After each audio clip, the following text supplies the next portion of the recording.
Bien, a ver, la idea de hoy. ¿Tenemos Romero a mano? ¿Lo tienen a mano, Romero? No, yo no. Sí, sí. El que no lo tiene a mano y lo tiene por ahí, tiene tiempo para ir a buscarlo. Estoy en la casa de mi papá, así que no. No, claro, igualmente no es mucho, es un Una- párrafo y no mucho más. Hagamos una escapadita al colegio. ¿Vos no lo ¿No tenés en el colegio? fuiste? ¿Vos lo tenés en el Yo también lo tengo en el colegio, colegio. Bautista? Sí. Pero tuvieron tiempo para sacarlo. Ah, pero colgué. ¿Qué tiempo? Tuvieron unos días. Yo me acuerdo de la Sí, primera boludo, semana había tuvimos una unos días. programación, sí, hubo.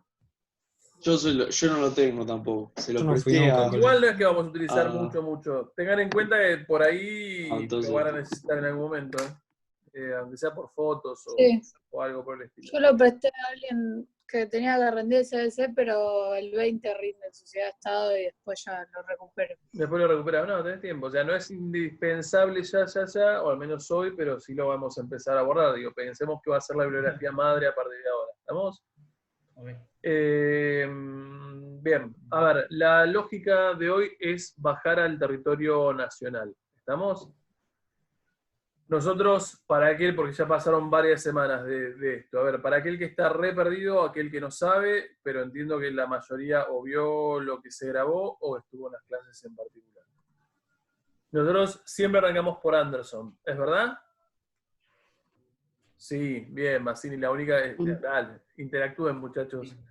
A ver, siempre arrancamos por el esquema que nos presenta Anderson. Arrancamos con Anderson, definimos neoliberalismo, vimos cuáles son las diferencias con el Estado benefactor, vimos cuáles son las críticas de los economistas neoliberales a la lógica de Estado benefactor. Arrancamos con las oleadas que él plantea sobre el neoliberalismo. Sabemos que tenemos dos oleadas. Una primera oleada relacionada a la crisis del petróleo, que lleva a los países como más, entre comillas, primermundistas o más desarrollados a experimentar neoliberalismo de la mano de Margaret Thatcher y de Reagan, que ponen en funcionamiento de alguna forma como una retórica más ofensiva contra un comunismo que en realidad cuando rotamos y vemos qué pasaba en la Unión Soviética, vimos que es un comunismo ya como estancado, en decadencia, y que ese comunismo estancado en decadencia es el que intenta como arreglar Gorbachev con sus respectivas medidas, y que como consecuencia de esas medidas se nos cae, bueno, el muro de Berlín, se nos cae Goodbye Lenin, se nos desintegra la Unión Soviética en el 91, y que como consecuencia de eso tenemos la segunda oleada neoliberal. ¿Hasta ahí vamos?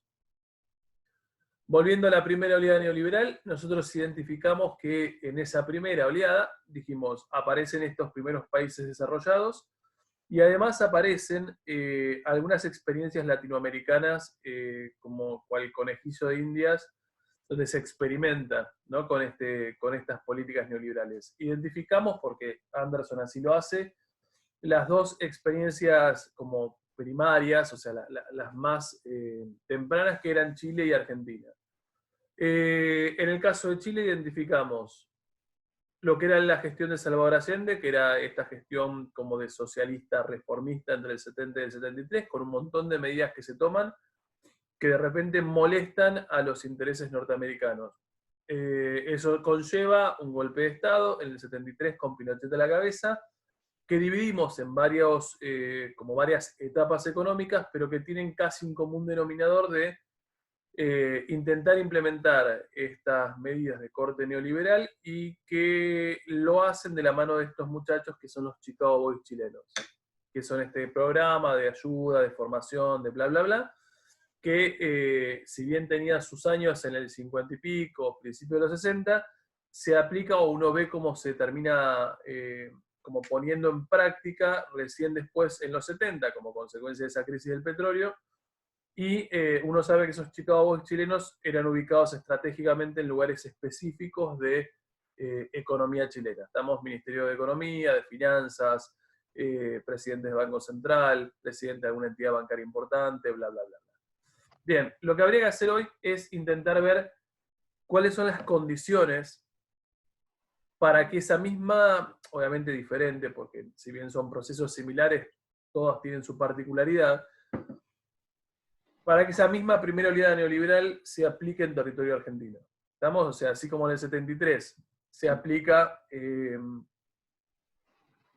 Pinochet en Chile. En el 76, 3 años después, tendremos lo que se define como el proceso de reorganización nacional de la mano de Videla, que es la cara más visible, ¿estamos? Y que es el que ustedes de repente más reconocen como nombre. Dicho esto, pregunta. ¿Qué recordamos del año pasado? No obviamente de todo, ¿no? Es mucho lo del año pasado, me refiero más que nada de lo que es la última parte de historia, sobre todo historia post-peronista, post-55. Alguien que, por ejemplo, no sé... Ilia. Dale, Ilia, para antes de Ilia, alguien que me refresque el concepto de empate hegemónico, y ahí sí podríamos meter Ilia, un Frondizi. Dale, Al carecer, dale. al carecer de una fuerza más importante, como, o sea, una fuerza más imponente y que más haya se estructurado de cierta manera mejor, que haya conectado mejor con las masas en Argentina.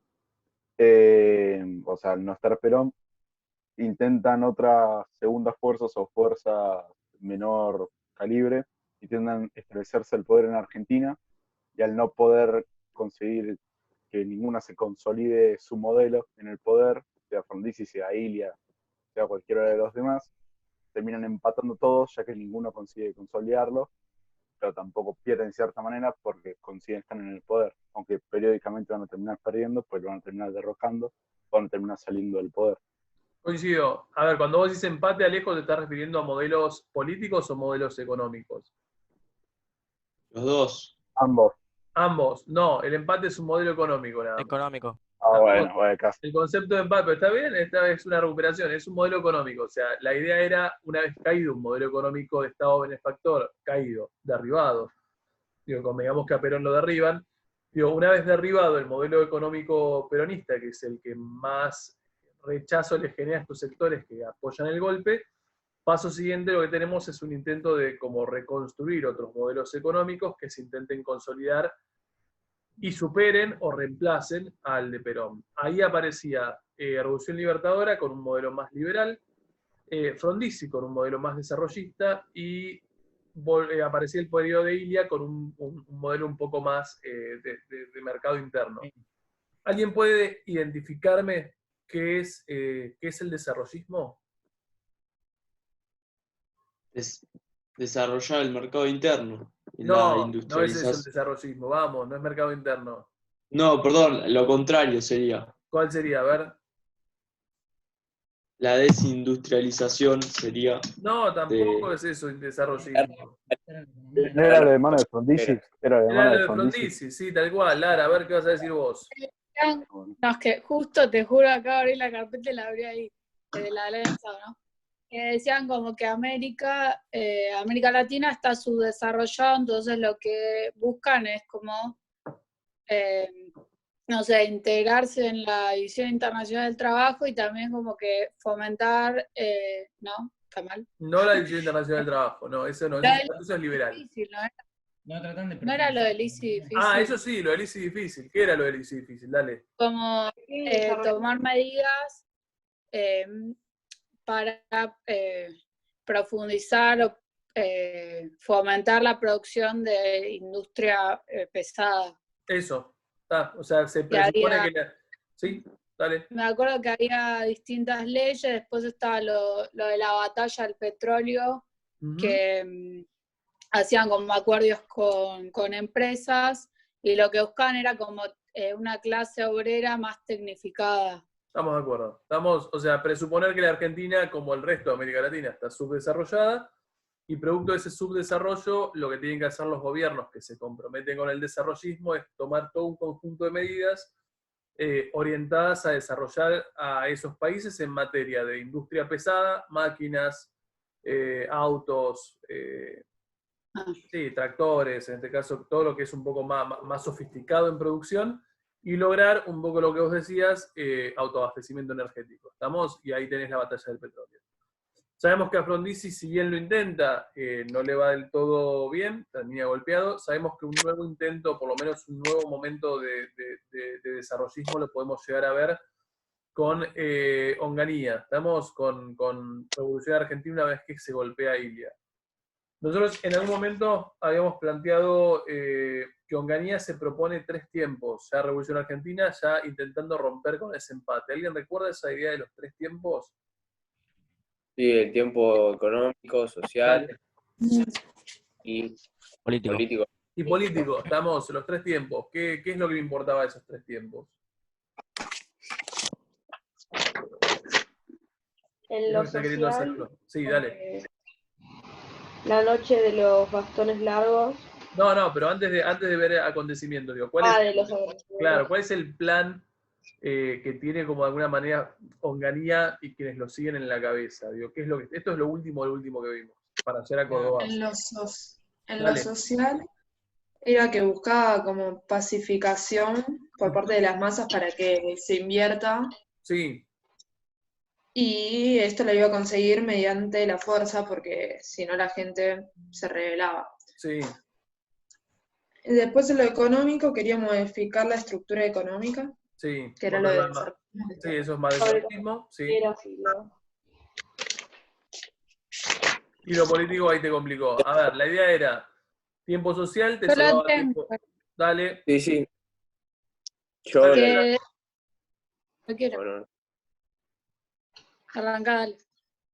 nada, que creo que queda el tiempo político, que es como que tiene que producir las circunstancias para volver a la democracia a través de los otros dos, Sí, o sea, buscando con la pacificación social, después el Córdoba, después el tiempo económico, es buscar una nueva estructura, claro, una nueva estructura económica para poder cambiar la situación que estaba viviendo Argentina, y justamente con esas dos podés manejar el tiempo político para volver a la democracia. Entonces, como que la dictadura, creo que la de Onganía era más como para una transición hacia la democracia. bien, me gusta tu aporte, es vital.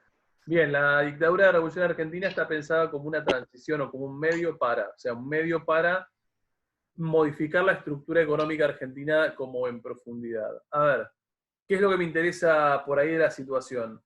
Y un poco recuperando lo que dice Julieta también. A ver, él planteaba 3 tiempos: tiempo social, tiempo económico, tiempo político.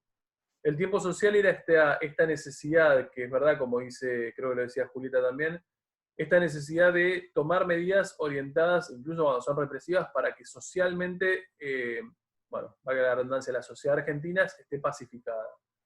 Mientras más pacificada esté esa sociedad, más chances había de, por ejemplo, que alguna empresa extranjera pudiera venir a invertir a Argentina.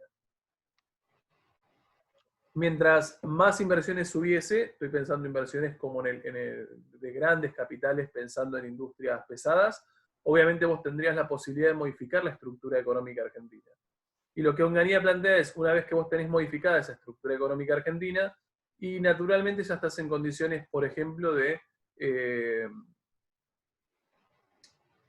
como de desandar el camino político, ¿no? O sea, no tenés que mantener una dictadura, porque en realidad ya el objetivo lo lograste, entonces la transición, o sea, el tiempo político es el momento donde vos sacarías, o sea, distenderías un poco la dictadura y darías un camino hacia una democracia. ¿Qué es lo que le pasa a este esquema hermoso de Onganía? ¿Con qué se topa?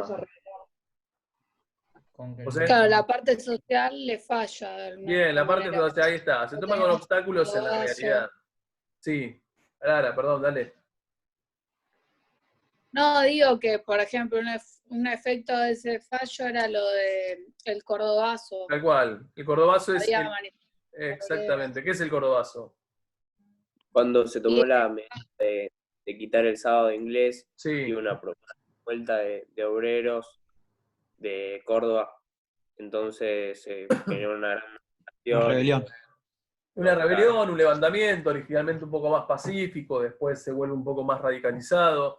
Siempre tengamos en cuenta que el hecho de que sea Córdoba también nos da a entender un poco el, entre comillas, éxito del desarrollismo. Estamos porque Córdoba es un poco un polo industrial desarrollista. Entonces, sí, ahí tenemos lo del sábado inglés, que un poco nos dice Nico, más un montón de cuestiones que obviamente son acumuladas, que están acumuladas como consecuencia de un gobierno que de repente toma un conjunto de medidas que no son muy pro-obreras y que obviamente se encuentra como necesitas como una especie de válvula de escape, ¿no? O sea, esta idea de decir, che, durante varios años nos están gobernando, nos están de alguna manera, no digo perjudicando explícitamente, pero por lo menos no beneficiándonos a nosotros, sectores trabajadores. Paso siguiente, cordobazo. Un cordobazo que nosotros entroncamos como causas internas, como recién decía Nico, como la quita del Estado inglés, que es como el detonante, pero un cordobazo que se entronca en un movimiento un poco más amplio. Nosotros veíamos, no sé, no lo vimos el año pasado, pero tenés Mayo francés, eso creo que un poquito lo vimos, Primavera de Praga, tenés un montón de levantamientos universitarios más o menos para el 68. Y lógicamente el cordobazo está como contextualizado en esa movilización como muy fuerte que se está dando a nivel mundial. A ver, el cordobazo le pone un límite a Onganía, o básicamente lo que le pone un límite es al plan teórico de Onganía. Y hacia ahí creo que eso es lo último que vimos y hacia ahí vamos a arrancar ahora. Lo que me importa del cordobazo es, obviamente, estos 3 tiempos o este esquema teórico de Onganía se rompe en 1000 pedazos. Y lo que me importa, que me parece que ahí esto es lo que nos va a permitir entender, o por lo menos llegar a la parte de peronismo, o el tercer peronismo, es como intentar identificar qué es lo que aprendieron algunos sectores de la Argentina como consecuencia de ese cordobazo. A ver, lo que aprendieron es que, increíblemente, o sea, y lamentablemente, lo que aprenden es que a través de la violencia ellos pueden conseguir cosas. O sea, en tanto no hay canales de comunicación como para que te representen, porque obviamente es una dictadura, no hay congreso, no hay diputados, no hay senadores, no hay elecciones, lo que ellos entienden a través de, como consecuencia del cordobazo, es que la violencia es literalmente un camino posible. ¿Y qué es lo que me importa de esto? A ver, el cordobazo se considera o es señalado históricamente como uno de esos momentos en donde se empiezan a formar o a terminar de conformar, porque por ahí el proceso es un poquito más largo, algunas de las organizaciones guerrilleras que nosotros vimos actuar en Argentina entre fines del 60 y particularmente en la década del 70. Especialmente me interesan 2, que son ERP, ERP o Ejército Revolucionario del Pueblo, y la otra, que es la que más le vamos a prestar atención, es Montoneros. ¿Estamos? ERP y Montoneros. A ver, ¿qué sabemos de ERP y de Montoneros? No lo vimos esto ya en quinto, esto es como la trama previa. Creo que, si no me equivoco, empieza a surgir más como a partir de, o sea, no me acuerdo muy bien, pero creo que empieza a surgir a partir de Cámpora, puede ser. Como que tenía algo que ver. Sí, a ver, Cámpora es un tipo, no, Cámpora, Montoneros existe desde antes. De hecho, la aparición en escena de Montoneros se da en 1970. O sea, en 1970 se produce algo que es conocido como, por ahí lo escucharon alguna vez, el secuestro y el juicio revolucionario que le hacen a Aramburu. Aramburu muere a manos de Montoneros. Claro, sí, eso sí. La pregunta es, ¿por qué muere a manos de Montoneros y por qué Montoneros decide secuestrarlo y matarlo? ¿Por qué Aramburu? ¿Por qué no otro personaje político? Era por la ideología. Bien, ¿por qué? O ¿Qué es lo lo que que hizo? quería. Dale, ¿qué es lo que hizo Quería imponer otro modelo económico. No, ¿qué es O lo que hizo cambiar. Aramburu? Pensemos un poquito para atrás. ¿Dónde lo vimos a Aramburu gobernar? ¿Y qué hizo? ¿Revolución Libertadora? Revolución Libertadora. ¿Y en esa Revolución Libertadora qué es lo que hizo? Le puso a Perón. Le puso a Perón, pero en realidad el primero en gobernar fue Leonardi. ¿Qué es lo que hizo él? Que es como generó mucho rechazo en el peronismo. Decreto 4161. Bien, ese decreto. Estamos, el decreto de la desperonización. Es decir, a ojos del peronista, o a ojos del peronista más fiel, Aramburu es por lejos el peor de todos. Estamos, porque a través de su decreto de desperonización, les prohibió, los prohibió como partido político, prohibió expresiones de peronismo, no les permitió cantar un montón de cuestiones. Lo único que se salvaba un poco con ese decreto era como el ámbito privado, donde en realidad no podías ver si se estaban haciendo o no haciendo lo que vos pedías. Pero después, para el ámbito público, el peronismo se transformó como en el demonio. No es casual entonces que Montoneros, que es el brazo armado del peronismo, surja en la escena política nacional secuestrando y asesinando a Aramburu. O sea, ese es el primer acto realmente emblemático que tiene. Además, para noviembre yo me acuerdo que lo Dale. había leído, de 1971 había notado como que había un ambiente de caos zarpado tipo en Argentina, y Sí. ahí fue cuando, tipo, si es 1970 la primera aparición, Tal es cual. entendible que este caos esté más vigente. Eso vamos. Me interesa, en realidad, es medio raro que lo diga así, pero lo que me interesa en este momento es el caos. Bien. Puede ser que Dale, Bauti. ¿Por qué están está perdón, relacionado también los con... que están sin cámara? ¿Por qué están sin cámara? Porque se me Yo rompió estuve recién. sin cámara en todas las clases que tuve el día. ¿Está bien? Y toda la semana, más o menos. Curiosidad, nada más. ¿Ciro estará? Sí, estoy. Sí, buenísimo. Está bien, dale, perdón, Bauti, dale. No, que puede ser que también Montoneros haya salido a partir de la resistencia, cuando estaba gobernando Aramburu, sería la resistencia peronista. En realidad, no del todo, pero puedes, sí, está relacionado. Cuando algunos autores interpretan quiénes son montoneros, en realidad algunos lo que hacen es como establecer un lazo entre lo que fue la primera resistencia peronista de fines de los 50 con lo que después va a ser Montoneros. O sea, obviamente hay diferencias que ahora las vamos a ver, pero claramente el peronismo para la década del 70, cuando finalmente esa rama armada del peronismo se conforma, medio que no es la primera vez que el peronismo ha estado en armas. Estamos pensando que ya tienen en algunos casos experiencia. Bien, ¿qué es lo que me importa de Montoneros? A ver, un rasgo muy fuerte que lo tenemos que tener en cuenta para entender el tercer peronismo es Montoneros es una organización conformada principalmente por jóvenes. ¿Estamos? No son sindicalistas, no son estructuras burocráticas obreras. Y el otro dato que no es menor es, hay como múltiples evidencias, es cuestión de creer o reventar, o yo opto por pensar esto. Montoneros surge de manera espontánea. No es una creación de Perón. De hecho, hay ciertas evidencias que demuestran que Perón, cuando encuentra un grupo de jóvenes actuando en su nombre, medio que se sorprende. Obviamente se sorprende, porque no es algo propio, no es su creación, pero así como se sorprende, rápidamente empieza como a respaldarlo. Porque entiende que tener un grupo de acción, tal cual, tener un grupo de acción que genere caos, que siembre caos, que genere desconcierto y que encima lo haga en nombre de tu figura, para un contexto dictatorial, para un contexto en el que el propio Perón todavía está en el exilio, sirve. ¿Qué es lo que me importa de la situación? Progresivamente, cuando uno empieza a ver la suerte de Montoneros desde el 70 al 73, que todavía Perón está en el exilio, lo que uno va viendo es que Montoneros empieza a crecer.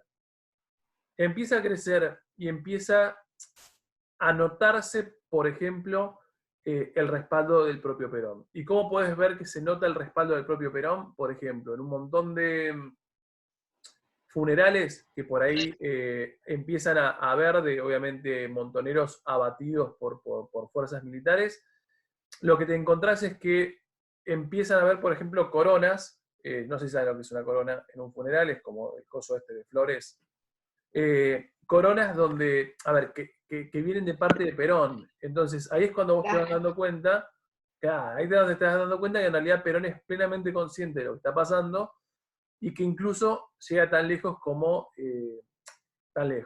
llega a mandarle como sus condolencias a esta gente que muere en nombre de él. ¿Por qué me También importa? puede ser Sí. que le den apoyo económico. Ahí vamos, ¿no? ahí vamos. Me interesa... ¿Dónde estaba Cámpora en ese momento? Cámpora todavía no está. Cámpora va a estar en el 73. Por eso, esto es todo el periodo previo. Esto es todo el periodo previo. Lo que más me interesa es que a medida que a medida que Perón empiece como a ver con buenos ojos montoneros, lo que va a empezar a hacer es a financiarlo económicamente. Entonces, Montoneros lo que va a empezar a hacer gradualmente es a crecer en cuanto a estructura, en cuanto a estructura de organización. ¿Cuál es la diferencia entre Montoneros y ERP? Primero, ERP es de tradición marxista, quiere decir que ERP es como... A ver, lo que va a hacer ERP es intentar traer la idea del foquismo del Che Guevara de Revolución Cubana, pero al territorio argentino. Al ser de tradición marxista, es siempre considerado un enemigo y ninguna corriente política argentina lo va como a abrazar. De hecho, va a ser el enemigo de todos. Estamos mucho más chicos a nivel de organización, mucho menos financiado, mucho menos recursos. En paralelo, la organización Montoneros va a ser aquella que interprete la posibilidad de llegar al socialismo de la mano de Perón, algo bastante complicado, bancado por Perón, pero no bancado porque Perón quiera realmente llegar al socialismo, sino que está bancado porque, recupero el concepto de José, está bancado porque en realidad Perón le sirve tener una organización de esas características que siembre caos. Porque entiende que mientras más caos siembre, más desconcertadas van a estar las clases dirigentes, y mientras más desconcertados estén, hay más posibilidades de que se den cuenta de que la persona que puede venir a resolver ese caos es el propio Perón.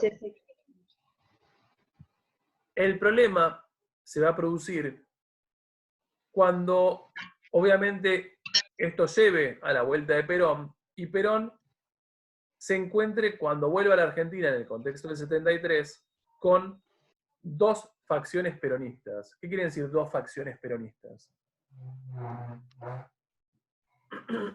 ¿Qué serían dos facciones peronistas? No escuché ninguna de las dos. Dos grupos que actúan en su nombre. Dos grupos que actúan en su nombre. ¿Quiénes serían esos dos grupos que actúan en su nombre? ERP. ERP Montonero. no es peronista. Para mí es como lo de las elecciones en Mendoza, ¿viste? Lo de Corralán y... Sí, es parecido a eso. No es eso, pero es parecido a eso. Son dos partes del peronismo que, o sea, no serán, o sea, por ahí una le saca poder a la otra, porque como que, a ver, los dos son peronistas, pero a la vez el peronista puede tener, no sé, 50% de los votos, pero si son dos facciones diferentes, pueden, no sé, tener 27 y, no sé, y 3, ¿entendés? Entonces como que no es... Te hago una no pregunta. sé. Cuando vos hablas de dos facciones, ¿cuáles son las dos facciones en el contexto del 73, cuando Perón finalmente vuelve al territorio argentino? De hecho, hay algo que se llama masacre de Ezeiza. Cuando él vuelve al territorio argentino, ¿cuáles son las dos facciones que lo esperan y que se reivindican a sí mismos como peronistas? Uno es Montoneros, que fue leal a Perón en estos últimos 3 años, que actuó... Y los que serían pacíficos, ¿o no? ¿Cuál es la otra estructura fuerte del peronismo? Siempre lo fue, desde el 40. ¿A quién organizó? Los sindicatos. Los sindicatos. ¿Qué quiere decir? Cuando Perón llega en el 73, se va a encontrar que va a haber dos sectores dentro de la sociedad argentina que se definen a sí mismos como peronistas.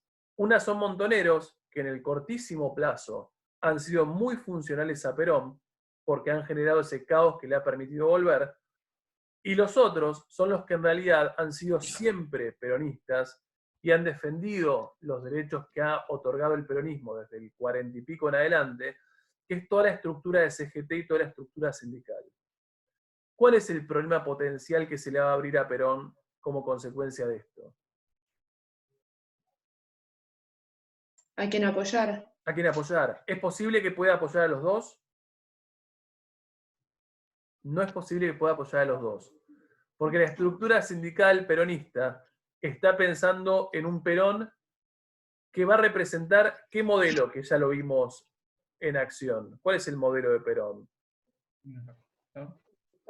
Estado benefactor, ¿estamos de acuerdo? Un Estado keynesiano. Van a apoyar a ese Perón que era el ministro de Trabajo, que le dio los beneficios. Que le dio los beneficios. O sea, en realidad esa estructura sindical está pensando en un Perón que ha sido el Perón de modelo keynesiano benefactor argentino. Y nosotros ya sabemos que el Estado benefactor argentino es un modelo capitalista. No hay una vuelta, no hay un plan B. El Estado benefactor más o menos amigable para con el trabajador sigue siendo capitalista. Entonces, esa facción tradicional, que es lo que uno define como la vieja guardia sindical, que ha esperado a Perón y que ha sido leal a él, lo espera y se define como peronista. La otra nueva pata del peronismo, que es Montoneros, está pensando en el socialismo de la mano de Perón. Quiere decir que en realidad son dos sectores que se definen peronistas, pero cuando uno desmembra un poquito qué es lo que cada uno entiende de peronismo, te das cuenta que esperan cosas opuestas de la figura de Perón. Entonces, en realidad, lo que a mí me interesa que ustedes vean es el origen del tercer peronismo. En realidad ya nace con un conflicto interno muy grande dentro del peronismo. ¿Estamos? O sea, de hecho, lo que va a haber es un problema de facciones tan grande que en algún momento se va a tener como que resolver, porque en realidad, repito, digo, cuando una cosa es muy fácil, yo siempre decimos esto cuando damos el tema, es muy fácil cuando vos no sos gobierno, decir, che, sí, lo que vos decís y lo que vos decís puede ser, pero cuando vos ya sos gobierno, tenés que tomar medidas. Y cuando vos tomás medidas, te das cuenta que en realidad no pueden ser las dos, y que en realidad tiene que ser uno. Y cuando Perón empieza a tomar un conjunto de medidas orientados a reconstruir un modelo económico más parecido al Estado benefactor, lo que vas a generar es un resentimiento muy grande para la otra pata, que es Montoneros, que esperaba un conjunto de medidas orientadas hacia otro camino. ¿Me siguen? Entonces, lo que a mí me interesa puntualmente es adentrarnos a lo que es el tercer peronismo, que vendría a ser lo que, obviamente diferente, no es socialismo, digo, pero vendría a ser la antesala, lo que Salvador Allende sería para Pinochet, lo nuestro sería el tercer peronismo. Vamos, o sea, a entender cuáles son las características de ese tercer peronismo a nivel económico, a nivel político, a nivel social, para que de repente uno entienda, y no llegamos a verlo desde Romero, digo, pero cuando Romero analiza, por ejemplo, los orígenes de la dictadura, lo que dice en la página 239, se los leo yo rápido porque son un par de renglones, dice, el caos económico de 1975, la crisis de autoridad, las luchas facciosas y las muertes presentes cotidianamente, la acción espectacular de las organizaciones guerrilleras, el terror sembrado por la Alianza Anticomunista Argentina, todo ello creó las condiciones para la aceptación de un golpe de Estado que prometía restablecer el orden y asegurar el monopolio estatal de la fuerza. ¿A qué voy? Entender cuáles son las características, en muchos casos caóticas, en muchos planos de ese tercer peronismo, nos va a permitir entender cómo este proceso de reorganización nacional, a ver, pensémoslo desde el punto de vista del término, se llama proceso de reorganización nacional. ¿Cuál es el objetivo que se propone en la dictadura? Reorganizar a Argentina. Reorganizar una Argentina que entiende que está en caos. Ahora, para poder comprender por qué desde esa lógica está en caos, uno tiene que meterse de lleno a lo que serían las características de ese tercer peronismo. ¿Estamos de acuerdo? ¿Llegaron todos? Llegamos al tercer peronismo y nos quedan 3 minutos. Así que no nos metemos mucho más. Bien, sacamos esto de acá. Y. Esperen, vamos a hacer una cosa antes de sacar, se los dejo grabado. Me hacen un favor, leen para la semana que viene cuando nos metamos ya directamente en historia. Página. Creo que es donde dice la vuelta de Perón. Sí. Desde la página 226, que dice el título de La Vuelta de Perón, aquel que creo que Santiago tiene, no Willy Ishikawa tiene el libro ese, tal cual. Camila, fíjate que dice La Vuelta de Perón. Estamos en el capítulo 6, el de Dependencia y Liberación. El último apartado dice La Vuelta de Perón. Analicen eso hasta el final del capítulo, saquen características, extraigan características del peronismo a nivel económico, social y político previo a la muerte de Perón el 1 de julio del 74 y posterior. O sea, uno puede establecer una diferencia clarísima entre el peronismo del 73 al 74, que es cuando él está vivo, y el peronismo del 74 al 76, que es cuando gobierna su mujer, la vicepresidenta, ¿no? Fíjense eso, y fíjense que en esta misma clase que ahora que está grabada lo subo, les subo 2 o 3 links, uno solo, no, por ahí un solo link, que es el discurso de Perón el 1 de julio del 74, que es el momento que se marca, 1 de mayo, perdón, del 74, que es que es el discurso que uno marca como la ruptura de Perón con Montoneros. Por ahí está bueno que lo vean porque es bastante claro. Lucho. Claro, sí. Lucho. En VIX tenemos el viernes al final. Sí, el viernes. El texto ya lo tienes. ¿A qué hora? No sé, no me acuerdo. A las 8, creo. Creo que es a la 1 No, y pico. a la 1. 1 y pico, sí. 1 y 5, 1 y 10, por ahí. ¿Para cuándo hay que leer esto? Esto para la semana que viene. Después les digo cuándo Es es. martes. Tienen tiempazo, son Listo. 4 o 5 hojas. ¿Dale? Nada más, Buenísimo. se acaba, chicos. Un placer de nuevo. Nos vemos Bien. el viernes. Igualmente.